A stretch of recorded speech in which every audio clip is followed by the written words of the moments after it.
Hannah, the queen of the Tradwives, she said that everybody got it completely wrong with that article that went viral last week.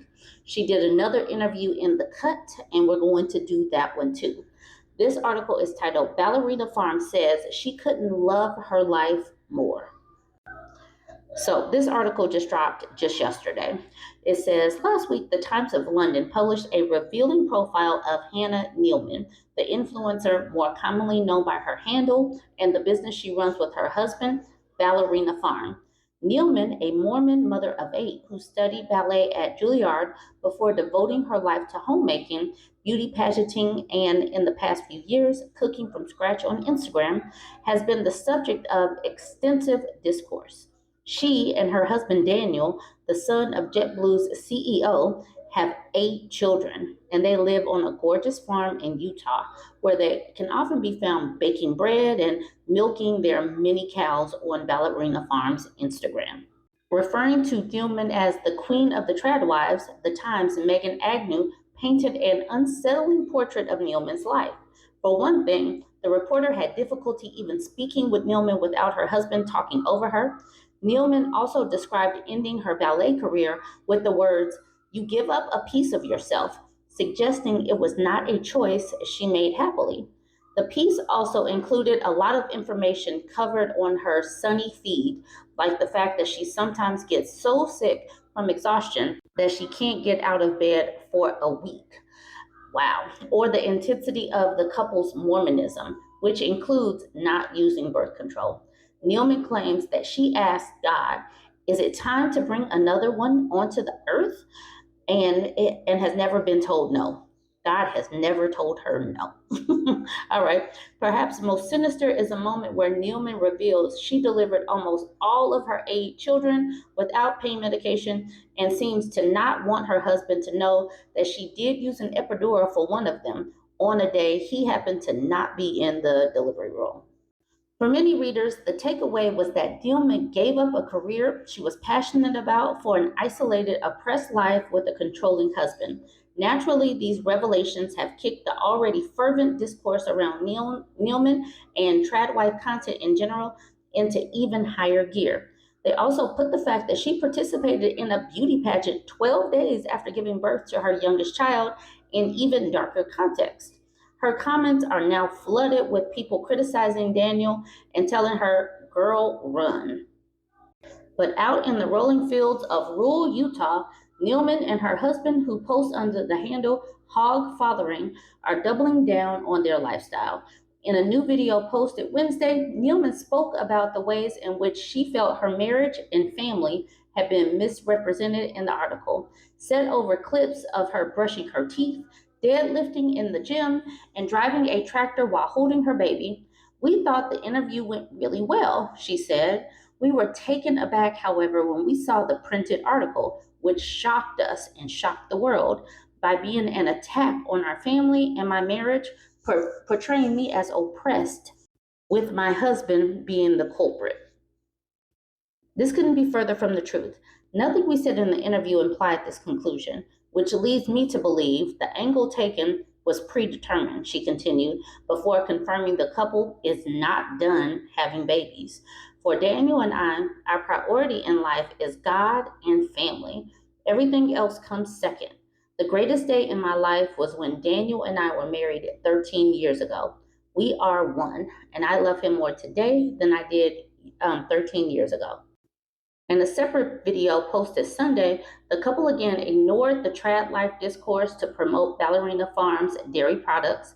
"When we started to farm, I was swept up in the beauty of learning how to make food from scratch," Nealman said over the sounds of moving cows, while footage of her and her cowboy-booted husband kissing in the cattle field, a small child in her arms, played. She shared that they recently snuck over to their newly constructed dairy for a date night, presumably to sample the butter, cheese, ice cream, and yogurt that would soon be available at the Ballerina Farm store. "It's the world we created, and I couldn't love it more." Here they are in their cowboy date night best, getting ready to kiss. They actually do kiss in this picture. But here they are. And the caption on this was, "I'm calling it a dairy date night." And then the person who wrote this article says, "Sounds like these two are determined to milk their way through it all." So she's setting the record straight. She said, "Y'all can say what you want. This is what she wants." Now, a lot of people came to my pages and was like, this is a cult. I need to learn about Mormonism. She doesn't control any of these funds that she's getting from all of these influencer pages. And that, all of that could be true. But, we will never know. At this particular point, this is the narrative that they are pushing. So we won't know until, a few years down the line or so. So you guys join the conversation. What do you think about this? Don't forget to like, comment, and share. This is a long article from People about this former trad wife, Enitza. I've actually talked about her before, but we are about to get into this one. It's titled, "Former Trad Wife Reveals Ugliness Behind the Scenes, Back-to-Back Babies, No Epidurals, and Milled Flour." This is actually a long article. Enitza Templeton was doing laundry when she finally decided to end her marriage. The relationship stuck her in the role now known as tradwife. While her husband acted as their family's sole provider, she had already started waking up to the reality of her situation, which saw her cleaning, cooking, and caring for the baby son and 3 daughters. I remember watching TV, folding towels, thinking, I wish anybody could help me out of this. If I had the money, if I had the means, if I had some way, I would not be married. I hate this. I don't want my daughters to be in a marriage like this, Templeton, now 41, recalls exclusively to People. She tried to banish the thoughts, but her dreams for her daughters' better lives struck a new chord, clipping any remaining attachment Templeton felt towards her traditional home and the lifestyle she kept up for 10 years. If I want my daughters to do any different, I'm going to have to show them different, she says of her conclusion. From that moment on, I started to make more and more changes in my life until I finally left. Templeton committed to following stereotypical gender norms when she married in 2009, well before the tradwife lifestyle became a trend on social media.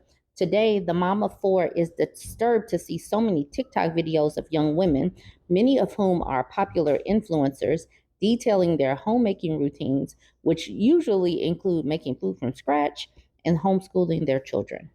It's just this little dangling carrot to keep you trying to be this perfect trophy wife. She's beautiful. She has the children. She does it unmedicated, says Templeton. It's this stupid goalpost that's always moving. You can never reach it because if you bake the bread, well, did you use fresh yeast? Oh, well, did you mill the flour? Oh, well, did you grow the wheat that you milled the flour? They keep pushing it back. Responses to tradwife content oscillate between admiration and condemning criticism. Some appreciate the romanticized, bucolic approach to raising a family, while others see it as a regression in the women's rights movement. Many, like Templeton, maintain that tradwives are adopting outdated social standards that harmfully limit their control over their own lives. The conversation recently seeped into the mainstream when the Times of London published a widely discussed profile of Hannah and Daniel Nealman, who share 8 children on their 328-acre farm in Utah. So we've already talked about this. Templeton points to one TikTok of Hannah opening her birthday present from her husband while unboxing her surprise. The queen of the tradwives, as she called online, said she's hoping their tickets to Greece, despite the queen title from some headlines. Hannah says she really doesn't necessarily identify as a tradwife herself. We try so hard to be neutral and be ourselves, and people will put a label on everything. She jokes about her desired vacation gifts a few times in the video, which has since been reposted by a Ballerina Farm fan account before it's revealed to be an apron with several pockets to hold multiple eggs. Hannah showed no disappointment as she tried the gift on from her husband. I'm glad that people are seeing it for what it is, said Templeton.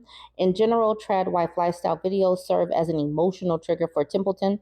She sees so many parallels between our lives and stories and can hear the sadness in these creators' voices. I see their deep desire to validate the lifestyle and to be like, look at me, I'm so perfect and beautiful and I do all these things amazingly, Templeton explains. It's super sad. is also a bit disingenuous. I know what it's like. You're not showing the full picture. There's a lot of ugliness behind the scenes. According to Templeton, most couples don't have access to that much money when they began the tradwife lifestyle. When Templeton got married, she was a 26-year-old college graduate with a degree in graphic design. Her then husband was younger, so they were making ends meet with the help of his student loans. We would say, and this is super common in the little Christian circles, we're living on loans and love right now until we can make it, she tells people. Tradwife culture is commonly based in faith, said Templeton, who was raised in a religious home and community. She and her now ex felt compelled to start a family, just trusting that the Lord would provide. They both subscribed to a lifestyle with a set of rules declaring all they could and could not do, and eventually these mandates structured Templeton's rigid daily routine. Even without the contemporary term newly popularized on social media, Templeton and her now ex did discuss how they intended to participate in the marriage. They both agreed he would be the breadwinner and Templeton would cook and clean. Their common goal was to have as many kids as we can, though it was also understood that she would be their primary caretaker. Initially, Templeton contributed to their finances, working in graphic design and then in human resources. She says her husband was an aspiring entrepreneur and generated income in a mishmash of ways, dabbling in jobs like animal trapping, web design, and working at a grocery store. Templeton was laid off from her HR job while pregnant with their first child, which the couple took as a sign to settle into their gendered role. They shared a bank account, but he had complete control over the money per the principles of their tradwife marriage. That included the funds she brought in herself while employed. If I wanted to save up for something like a trip to Greece or something, I didn't have the abilities to do that, she recalls. It's not like I could be like, oh, well, I'm going to transfer some money into my savings account. That just wasn't a thing. The tradwife way came with ample responsibilities, whether she was exhausted, sick, or pregnant, as she often was. Templeton consistently maintained both her home and her appearance. She put on makeup and nice dresses every day. She fried her naturally curly hair by ironing it straight. When the Denver resident was a full-blown tradwife at her apex, as she describes, with 4 kids to look after, she still searched for more to learn.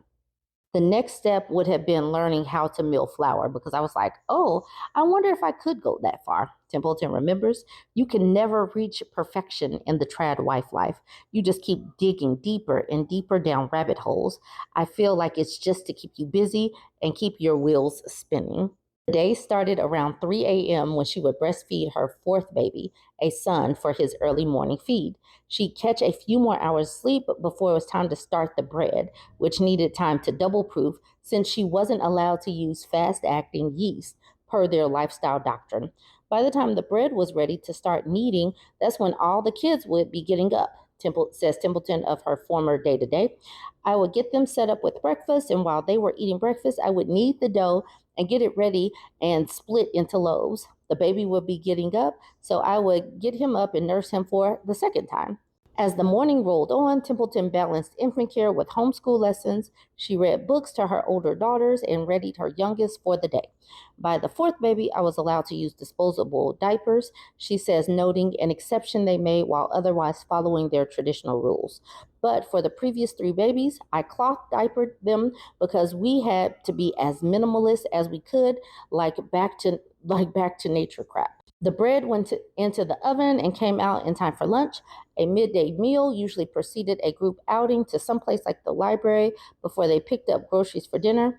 I was really just trying to get out of the house, Templeton admits. The kids played, Templeton cooked, her husband came home for dinner, and they ate. Once the kids went to bed, the parents soon followed. That's it, just cooking meals, taking care of kids, and tending to everyone else's needs. That was the whole day, says Templeton. I'm tired just reading that, and I could use a nap. So this one is captioned as Enitza on her last birthday, married as a trad wife. She really does look pretty in this picture.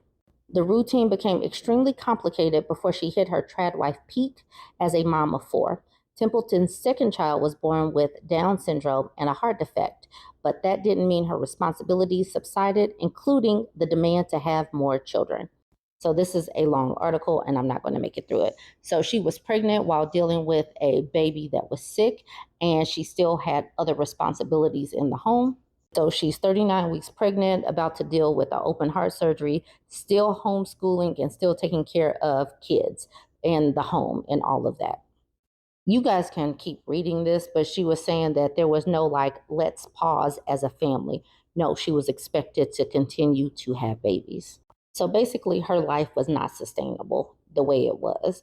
And she said, since ending her marriage 5 years ago, Templeton has been happily surprised by the resounding support she's received. There are people in your life that are there to help you and support you. You just got to listen.